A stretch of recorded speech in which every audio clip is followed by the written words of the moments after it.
سر محمد حسن رضا صاحب ہمارے ساتھ موجود ہیں، بیورو چیف لاہور۔ ذرا پنجاب سے کیا صورتحال رہی؟ آج رنگ روڈ سر دوبارہ بند کر دی گئی، کل کھولی تھی۔ حسن رضا السلام علیکم۔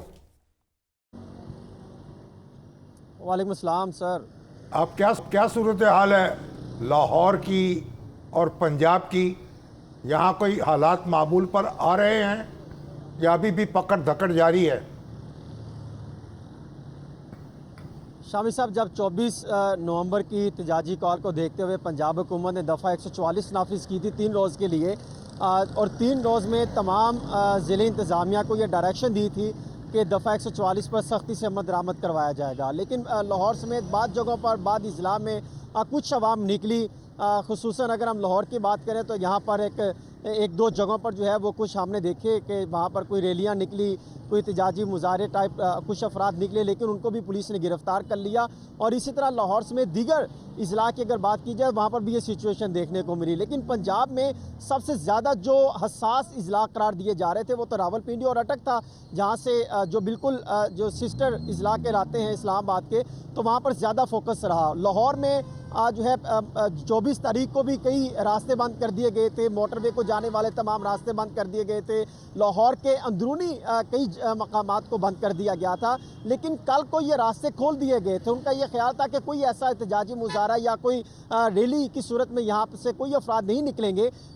تو اسی طرح ہم نے دیکھا کہ رات گئے حماد اظہر کی جانب سے کوئی بیان جاری ہوا اور یہ کہا گیا کہ لاہور کے مختلف مقامات پر اکٹھے ہوں اور ریلی کی صورت میں جو ہے وہ داتا دربار کے پاس اکٹھے ہوں، پھر وہاں سے ہم جو ہے وہ مظاہرے کی شکل کی اختیار کرتے ہوئے ہم اسلام آباد کا رخ کریں گے۔ اس کے بعد لاہور پولیس ان ایکشن دکھائی دی اور لاہور کے مختلف مقامات کو جو ہے وہ بند کر دیا گیا۔ اسی طرح اگر اب بات کی جائے تو لاہور کے رنگ روڈ کو بند کر دیا گیا ہے، بابو صابو موٹر وے کو جانے والے تمام راستے بند کر دیے گئے ہیں، اور لاہور کے اندرونی کو 12 مقامات ہیں جو کہ داخلی اور خارجی راستے بھی کہلاتے ہیں، کئی جگہوں پر ان کا بند کر دیا گیا ہے۔ بند روڈ، بابو صابو اور راوی برج۔ کتنے لوگ گرفتار کیے گئے ہوں گے؟ ارکان اسمبلی جو ہیں ان میں سے بھی کوئی گرفتار ہوئے ہیں؟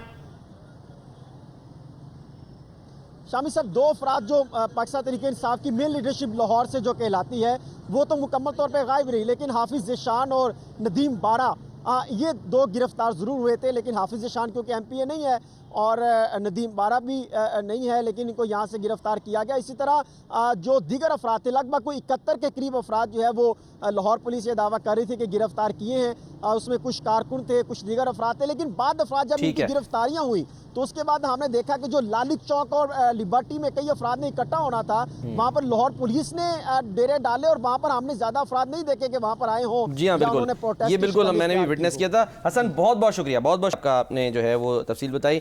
سر کوئکلی ذرا چلتے ہیں، محسن نقوی صاحب جو ہیں وہ کسی خفیہ ہاتھ کی بات کر رہے ہیں، ذرا کوئکلی سنتے ہیں، پھر میں چاہوں گا آپ اس پہ بات کریں، دکھائیے جی۔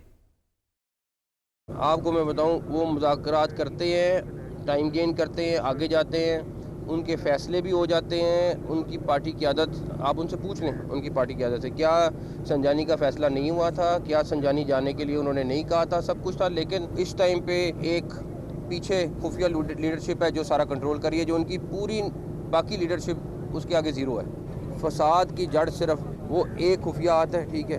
ان کی لیڈرشپ بات بھی کرنا چاہتی تھی، ان کی لیڈرشپ خفیہ ہاتھ، وہ تو میرا خیال ان کا اشارہ جو ہے بشرا بی بی کی طرف ہے۔ اچھا، اس سے پہلے بھی انہوں نے کہا تھا کہ ایک ان سے بھی اوپر کی ایک لیڈرشپ موجود ہے۔ ہاں جی، گویا یہ اطلاعات آ رہی ہیں کہ بشرا بی بی جو ہیں وہ ڈی چوک سے کم پر راضی ہونے کا تیار نہیں ہیں، ابھی تازہ اطلاعات یہ آ رہی ہے، انہوں نے اسے ویٹو کر دیا۔ تو اب یعنی وہی مراد ہے ان کی۔ اچھا، وہ ابھی تازہ اطلاع یہ آ رہی ہے سر کہ انہوں نے کہا ہے کارکنوں سے کہ علی امین کو لے کے آپ ڈی چوک پر پہنچیں، یعنی الٹا حساب جو ہے نا وہ اس وقت چل رہا ہے۔ اچھا سر، ایک عرفان صدیقی صاحب جو ہیں علی امین جانے اچھا اور ان کے فالوورز جانے اور بشرا بی بی جانے، دیکھیے یہ لوگ جو کنٹینرز میں بیٹھے ہیں نا، ان کے لیے تو ہر سہولت وہاں میسر ہے، بیڈز بھی لگے ہوئے ہیں، آرام بھی کر سکتے ہیں، ان کے ٹوائلٹس بھی بنے ہوئے ہیں، ان کو اور خورد و نوش کی سہولتیں میسر ہیں، لیکن جو عام لوگ باہر ہیں وہ تو تھک بھی جاتے ہیں، لوہے کے بنے ہوئے تو نہیں ہے نا،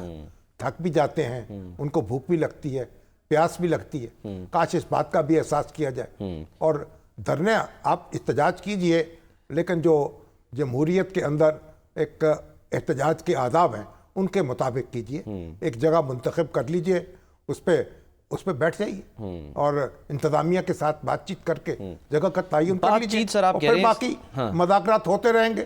بات تو یہ ہے، دیکھیے پی ٹی آئی نے بھی اپنے آپ کو منوایا ہے، اور حکومت کا بھی اپنا ایک وجود ہے اس کے یعنی لوگ جو ہیں، یہ تو نہیں آپ کہہ سکتے کہ لوگ تو بٹے ہوئے ہیں، لیکن اب لازم ہے کہ وہ بھی پاکستانی ہیں، یہ بھی پاکستانی ہیں، تو بیٹھیں گے، بات کریں گے تو بات بنے گی۔ سر عرفان صدیقی صاحب کہہ رہے ہیں کہ جی دو مسئلے کا وقت آن پہنچا ہے، مزید تاخیر بہت مہنگی پڑے گی، پابندی یعنی پی ٹی آئی کے بارے میں دو ٹوک فیصلہ کر لینا چاہیے، کیا؟ وہ ہے پابندی لگا دی جائے گی۔ اچھا یہ مقصد معلوم ہوتا ہے، جو انہوں نے تفصیل بیان کی ہے کہ بھئی ان کو جمہوری جماعت یہ نہیں ہے، یہ سیاسی جماعت نہیں ہے، اس طرح سے ایکٹ نہیں کر رہی، لیکن یہ بات یہ ہے کہ جب ایک جماعت جو ہے اس کی دیکھیں نا، قومی اسمبلی میں بھی اس کے لوگ موجود ہیں، خیبر پختونخوا میں ان کی حکومت ہے، اور پنجاب میں اسمبلی میں بھی ان کی لیڈرشپ حزب اختلاف کی ان کے پاس ہے۔ جتنا بھی آپ کو غصہ آئے، پھر بھی یہ حقیقت کو تو نظر انداز نہیں کرنا چاہیے نا، اور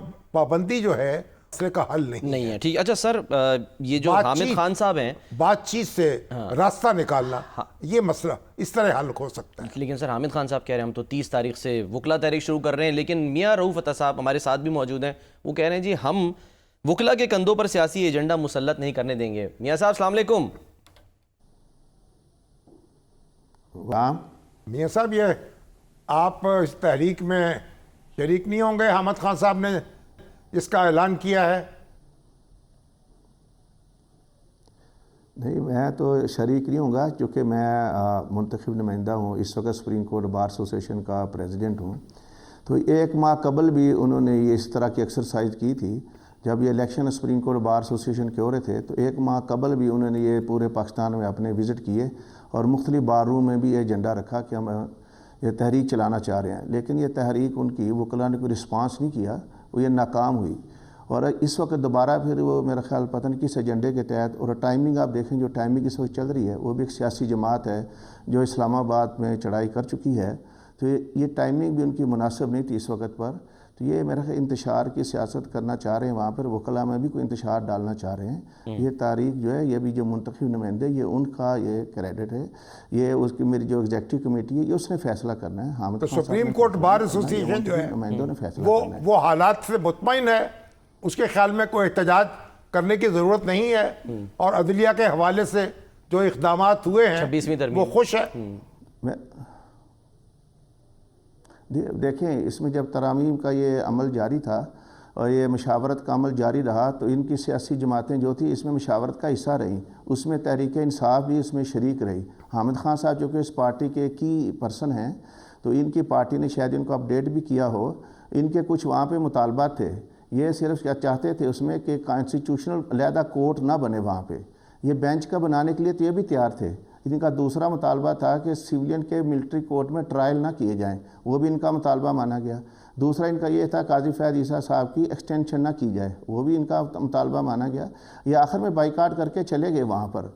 تو یہ ترمیم پھر اسمبلی میں پاس ہوئی، قومی اسمبلی میں 2 تہائی اکثریت سے پاس ہوئی، آئین کا حصہ بن گئی، اس پہ عمل درآمد بھی ہو چکا ہے، کانسٹیٹیوشنل بینچ بھی بن چکا ہے، کانسٹیٹیوشنل بینچ جو اپنا فنکشنل بھی کر رہا ہے، کاز لسٹ بھی جاری کر رہا ہے، کیسوں کو ڈسپوز آف بھی کر رہا ہے۔